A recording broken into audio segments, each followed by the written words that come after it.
Breaking news today, Texas Democrats have left the Capitol fleeing to blue states to prevent a vote while accusing Republicans of undermining democracy. The question arises, is this a move to protect voters or simply another partisan power play? Hello and welcome to That News Show, where we discuss the latest facts, fakes, and hypocrisy as reported by the legacy media. Let's roll the tape. Fox News reports outrageous. Abbott sets the record straight on the Democrats' redistricting feud. Tonight, consider this. When did abandoning your job become a badge of honor? In Texas, over 50 Democratic lawmakers left the state to block a vote they expected to lose. They fled to New York and Illinois states, notorious for gerrymandering, and then accused Texas of undermining democracy. Is their action about protecting voters, or is it merely a desperate grasp for power? Governor Abbott is not merely setting the record straight. He's highlighting the hypocrisy and blatant partisanship that now characterize the modern Democratic Party.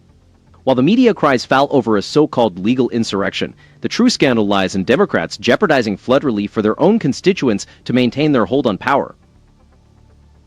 This isn't democracy, it's political theater. The American people deserve better. Let's see what we can find out.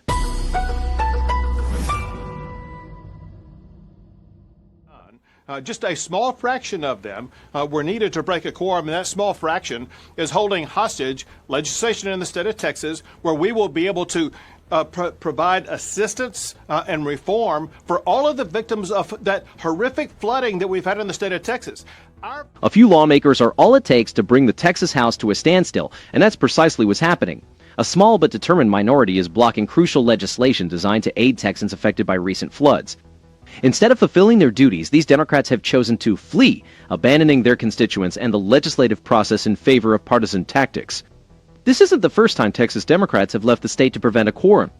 Each instance harms the very people they represent, particularly those suffering from natural disasters who urgently need support. The irony is stark. While Texas Republicans are working within the state's rules and constitutional bounds to tackle redistricting and disaster relief, Democrats are disrupting democratic norms by not even showing up.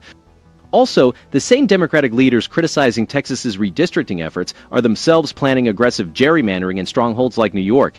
This exposes a pursuit of power over principle, a fact often overlooked by mainstream media, which prefers to highlight partisan conflicts instead of acknowledging redistricting as a normal, although complex, aspect of our federal system. This system appropriately leaves such decisions to the states, not national party leaders or external activists.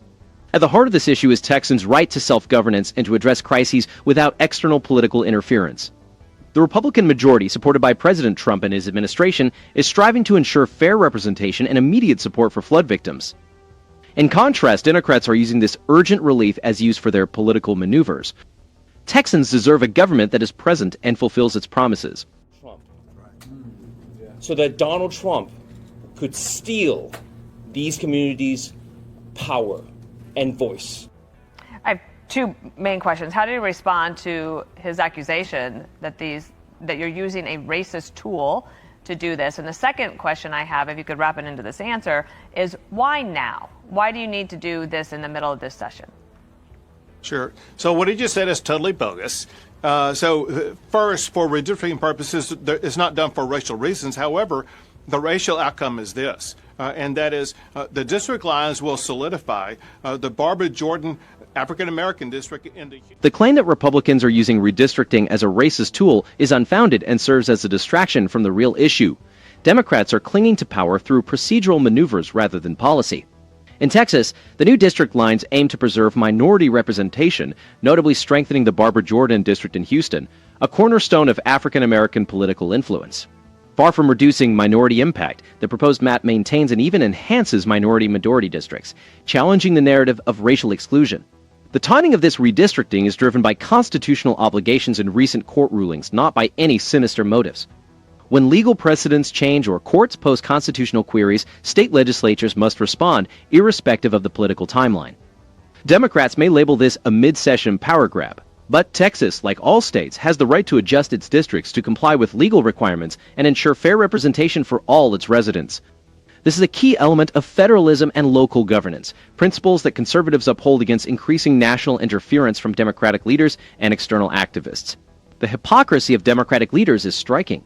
While Texas Democrats leave the state to prevent a quorum and halt legislative proceedings, their peers in New York and Illinois are openly planning aggressive gerrymandering to secure Democratic majorities. Yet, only Republican-led redistricting is criticized as a threat to democracy. This double standard is largely overlooked by the mainstream media. Democrats are not shy about using every available tool to manipulate outcomes in their favor, but when Republicans act within the law to align representation with voter preferences, it is portrayed as a crisis. This situation highlights how Democrats prioritize partisan interests over their constituents' needs. By boycotting the legislative process, they delay crucial flood relief and disaster aid for Texans in urgent need. Rather than engaging in constructive debate and amendment of the maps, Democrats choose obstruction and political theater, aiming to gain favor with national party leaders and activist circles. Meanwhile, Republicans are upholding their constitutional duties, advancing policies that reflect the values and priorities of Texas voters, and resisting the push towards centralized globalist agendas. Ultimately, redistricting is a political process that rightly belongs to the states, not to Washington insiders or media elites. The Republican majority in Texas is taking decisive action to protect the integrity of this process, ensure legal compliance, and provide Texans with the representation they deserve. The opposition's tactics are merely distractions from their own shortcomings and a desperate effort to maintain power amid shifting political landscapes. Voters in these districts won by Trump, they don't have the ability to vote for their candidate of choice now because they're in congressional districts, they're in a Democrat district as opposed to a district won by Trump. And so we have the authority legally under redistricting law to draw districts that align with the voter preferences of the voters of the state of Texas. And Donald Trump proved in these Hispanic-created districts that Hispanics, as well as other people in those districts, they want to vote Republican. This is a classic example of the political establishment, particularly on the left, failing to recognize the evolving realities on the ground. In districts with predominantly Hispanic populations, the narrative that Republicans are disenfranchising minority voters simply doesn't hold. Data shows a significant shift.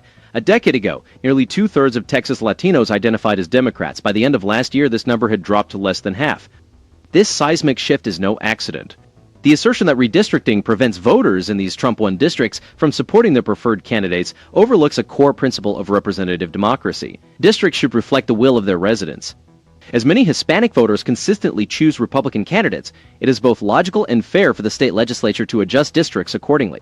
The Republican map responds to these preferences by increasing the number of majority Hispanic districts and creating 2 majority black districts in Houston and Dallas for the first time.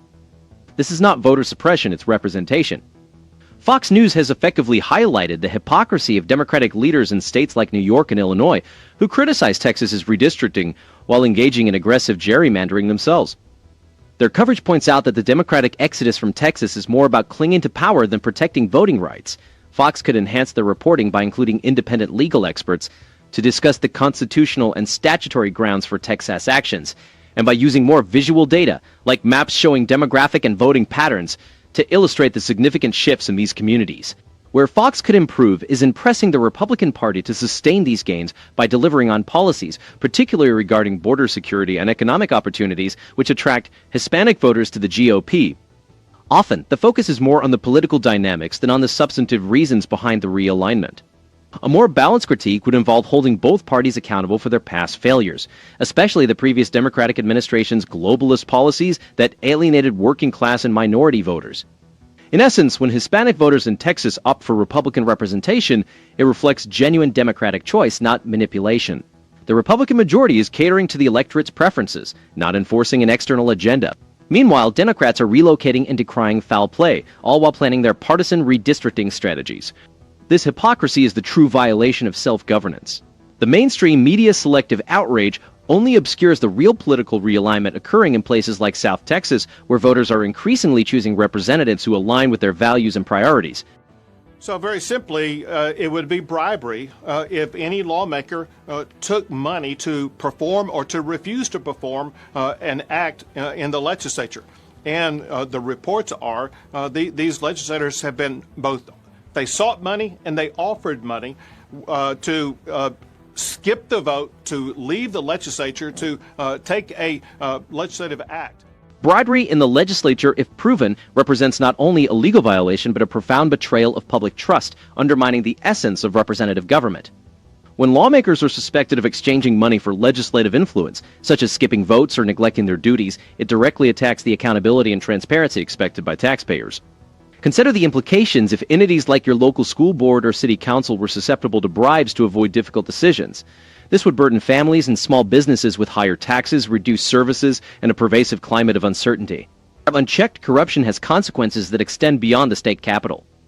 It diminishes market confidence, deters investment, and creates an uneven playing field for honest entrepreneurs. The immediate effects include legislative gridlock, no flood relief, no funding for infrastructure, no progress on vital issues for working Texans. Over time, the repercussions multiply. Potential business expansions are reconsidered, jobs vanish, and household budgets tighten as state services deteriorate. When personal gain or partisan tactics supersede official responsibilities, ordinary citizens bear the costs at the grocery store, gas pump, and through their property taxes. An infographic could effectively illustrate how legislative delays in disaster aid escalate recovery costs for families and local economies.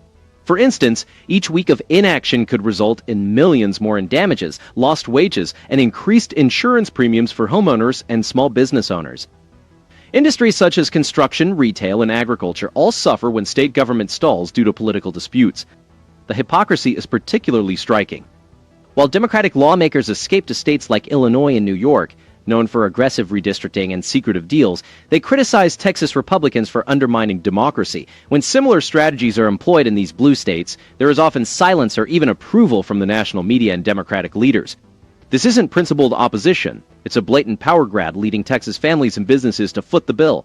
Rather than getting distracted by global issues or federal overreach, Texas Republicans are committed to ensuring that state government addresses the needs of its citizens, whether that involves drawing fair districts, providing disaster relief, or protecting the economic interests of Main Street. The true threat to democracy is not vigorous debate over district boundaries, but lawmakers who forsake their duties and those potentially swayed by bribes. If these bribery allegations are confirmed, swift and decisive action is necessary to restore trust in the legislative process. This situation underscores the importance of local self-governance and robust checks on government power. When state legislatures can operate without interference from national party leaders or external activists, policies can be customized to meet the specific needs of Texas communities. This is the cornerstone of prosperity, security, and an economic environment where families can flourish. The lesson is clear. Government must prioritize the people, not the interests of the political elite or the highest bidder. That's another interesting spin by the news media. Here's the reality. Democrats loudly champion democracy, but then flee the state to avoid votes they expect to lose. They accuse Republicans of racism, yet engage in unchecked gerrymandering in their own states. Predictably, the media applauds, portraying this as a noble stand rather than partisan theater. Meanwhile, the previous administration often ignored the will of the people and frequently infringed upon states' rights. Under President Trump, we've seen leadership that respects the Constitution and prioritizes Americans. For genuine democracy, we must stop tolerating hypocrisy and start demanding accountability. The truth will always prevail. Be sure to comment below. Also, don't forget to like and subscribe. It's all of our jobs to keep them honest. Goodbye.